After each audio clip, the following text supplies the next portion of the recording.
I bet you didn't know this. From the YouTube Studio Analytics page, change the time period to the last full month available. This will now display the monthly performance of your channel over the last year, and you can mouse over each graph to see the numbers.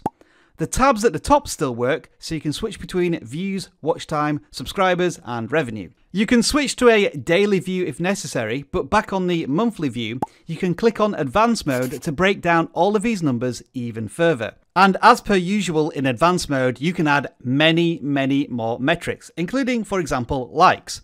And what makes this even more powerful is that most of these columns are sortable. Now let's take this a step further. From the compare function, you can compare year over year, again from a monthly perspective. At first, this will compare your best months against each other. But if you change the breakdown to daily, yes, you can really do this, and then set it back to monthly, now all the period comparisons will be month against month. Hey folks, I'm Rob. Welcome back to vidIQ, educating you on your YouTube journey. And today's lesson is 25 gems you might not be aware of in the YouTube studio. There is a lot to get through. I don't want to waste any of your time, so let's jump straight back into it. We all rejoiced when YouTube brought back the real-time subscriber count for creators. But did you know that this page has a party trick up its sleeve? Change the time period to lifetime, and you can then track your mouse over the graph to discover exactly how many subscribers you had at any given point in your YouTube channel's life. Wow, we've come a long way since then. YouTube's real-time stats page is one of my favourites, showing how my recent and best videos are performing. But did you know it has a search function built into it to track down the performance of any of your videos on your channel? Now, having said this, YouTube, if you're watching, I would love it if you could search for a key phrase and then show all the real-time stats performances for all of those videos, not just one. That would be lovely. Thank you very much. Speaking of video performance, YouTube has these little report cards, right? And depending on the type of video, you get different data. For example, live streams display this data. But did you know you can mouse over the views portion of the data, so it now shows you the views the actual live stream got and how many views the replay of the live stream has received so far. And that is the real secret to YouTube. It's not what you know, it's not even who you know, it's basically what you drag your mouse over. Let me show you another example on the Reach tab of Channel Analytics. On the Impressions funnel panel, mouse over the info icon and it will show you how much YouTube is recommending your content. You want as much of this as possible because that's basically free YouTube advertising for your content. There's also this thing at the top of the screen that gives you a snapshot of your channel wherever you are on YouTube, even outside of the YouTube studio. A swift mouse over will display more metrics, which you can then add to what is called the real-time stats bar. But you know what? I completely forgot. This tool is only available exclusively through vidIQ, which is free and you can download it right here. It's always useful to know where your views are coming from, right? I mean, look at this video, tons of traffic from an external source. But here's a problem. When I drill into the metrics on traffic sources for an individual video, for some weird reason, none of these traffic sources are clickable. But did you know if you change the time period from since published to since uploaded, all of these traffic sources magically become clickable so that I can now see this video is crushing it on Google search. Nice. One for folks with the community tab now.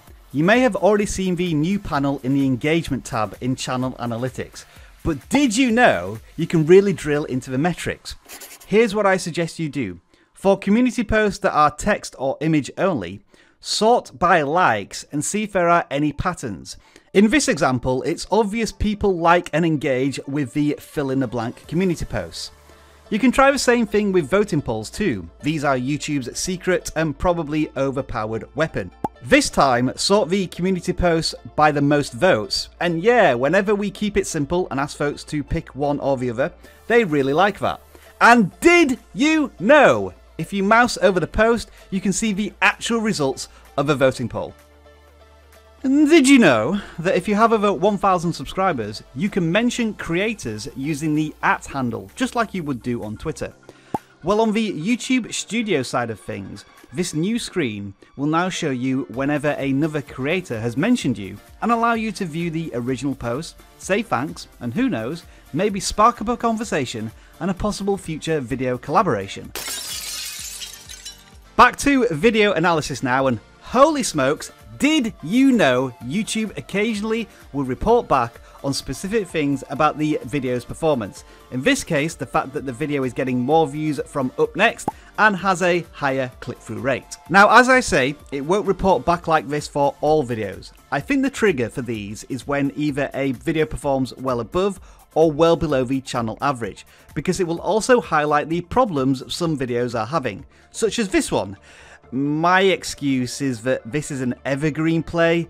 It's eventually going to come good. So you might already know this one. When you drill into the video data, you can view the performance of that video over the first 24 hours of its life. But did you know that you can then compare this with another video? In this example, I'm comparing two similar videos over their first 24 hours about YouTube Shorts monetization to see why one performed better than the other. And I can, as usual, sort by many different filters such as traffic sources. But that's not all, because... Did you know? This is Jasper. He's the vidIQ dog, and he's only behaving so well because I've got treats. Go on, you can have it. Ow! But did you know you can actually apply the first 24 hours performance metric at a channel level so that it compares tons of videos all at once in this insane plot graph? Of course, no screen would be complete without a mouse over feature, and in this case it will highlight the best and worst 5 performing videos on the channel. And as always, you can sort by different columns to reorder performance based on different metrics. I mean, I've got to be honest, there's dozens of gems just in this screen alone, but here is perhaps the most elusive YouTube gem of them all. When you mouse over videos, there is this tantalizing option that says similar videos. But when you click it, nothing happens. Ugh, this is so annoying. Does this work for anyone? Well, something that does work is this. Imagine you've uploaded and optimized your video, but you've not yet published it. You're stalling over whether you think the thumbnail and title are good enough.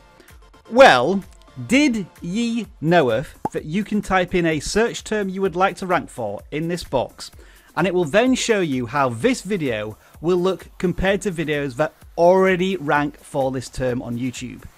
Remember, this is all before you publish the video, and that's why we call this the thumbnail preview tool. Oh, done it again. Another vidIQ exclusive tool, which you can download right here. Oh yeah, 100% genuine, baby. Now this one isn't a gem, but it is something to look out for.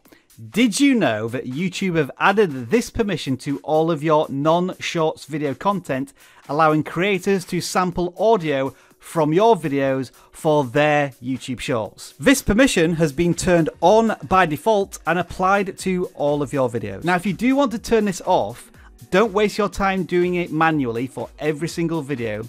YouTube will soon introduce a bulk option, so stay tuned for that on the vidIQ channel. We'll do a full tutorial on that when we know more. Sticking with the Shorts theme, you may not know that YouTube added a Shorts shelf to your channel page by default.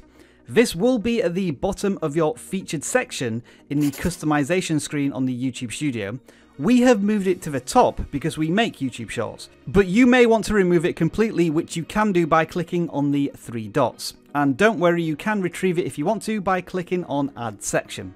Folks, if you're a regular visitor to vidIQ, you will definitely know about this because I keep banging on about it. And I will continue to do so because these new analytics are so important. In summary, never use subscribers as a reflection of an actual channel size. Instead, use return viewers as a measure. This reflects who actually comes back to watch your content. I've already spoken about this at length, so definitely check out the playlist on screen now.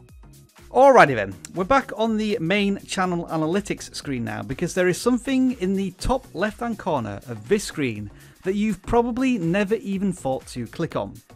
This will let you search for any video on your channel, but did you know you can create video groups? That's exactly what we're going to do right now. I'm going to call this group Algorithm and search for channel for all videos that contain algorithm in the title. Once I've created this group, I can now review the performance of just those videos in that group.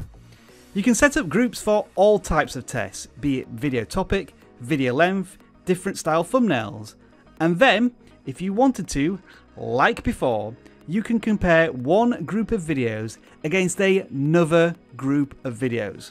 Look, my videos all about the YouTube algorithm are getting way more views than Dan's gaming videos. That is an epic win for me. Not to be outdone by YouTube's analytics, and since you've now all downloaded vidIQ, the channel audit feature is a beast of a tool, but I want to focus on just one gem today. The top suggested videos shows you which videos from other creators are sending traffic your way. More often than not, you'll see a pattern in the video topic, which more often than not will match up with what search terms are driving traffic to your channel. It's pretty obvious what happens next. You make more videos around that subject. As for all this other data, we'll just dive in and have some fun. Back on YouTube's dashboard screen, you may have seen the recent subscribers panel, but if you open up the panel, you can set the time period to lifetime. This will now show you your biggest public subscriber to date. And you can also sort by date of subscriber. So now you can see who your earliest public subscriber is too. Alrighty, it's time for that code word I would like you to add in the comments to confuse everybody who didn't get this far into the video. And there's only one place we can go today, isn't there? Did you know? But I want you to add something to the end of that comment. We'll go first. Did you know it is illegal to own just one guinea pig in Switzerland? Don't know if that's true or not. I just took it off the internet. Your turn.